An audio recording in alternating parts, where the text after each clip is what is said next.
जय जिनेन्द्र। इस अनादि अनंत संसार में जीव विभिन्न योनियों में परिभ्रमण करता हुआ कभी देवगति, कभी तिर्यंच गति, कभी मनुष्य गति और कभी नरक गति के सुख दुख को भोग करता रहता है।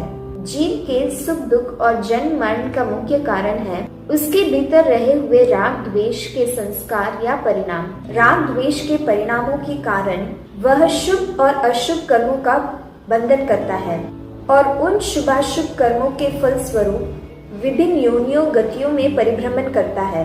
प्रत्येक जीव अनंत शक्तियों का पुंज है, ज्ञान का अक्षय प्रकाश तथा सुख एवं आनंद का अनंत स्तोत्र आत्मा में निहित है।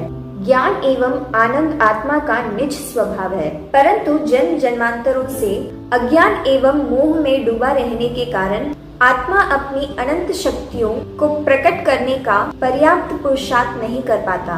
पुरुषार्थ करता भी है तो राग द्वेष के संस्कारों के संगता के कारण उसका पुरुषार्थ पूर्ण सफल नहीं हो पाता। इसलिए आवश्यकता है राग द्वेष के वृत्तियों पर नियंत्रण करने की।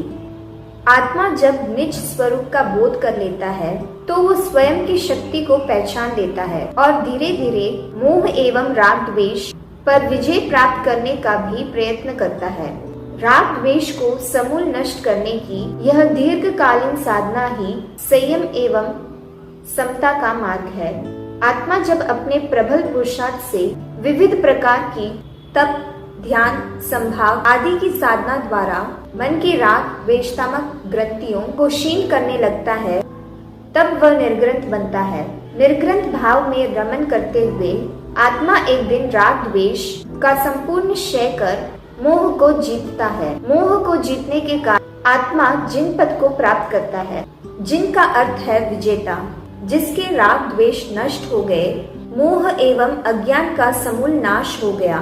मोहिनीय, ज्ञानावर्ण्य, दर्शनावर्ण्य और अंतराय इन चार घाती कर्मों का क्षय हो गया। वह आत्मा वितराग जिन सर्वज्ञ या केवली कहलाता है। कोई भी भव्य आत्मा जिन पद प्राप्त कर सकता है, सर्वज्ञ बन सकता है, परम आत्मा अर्थात परमात्मा बन सकता है, किंतु तीर्थंकर हर कोई आत्मा नहीं बन सकता, क्योंकि तीर्थंकर एक विशेष पुण्य प्रकृति का परिणाम है।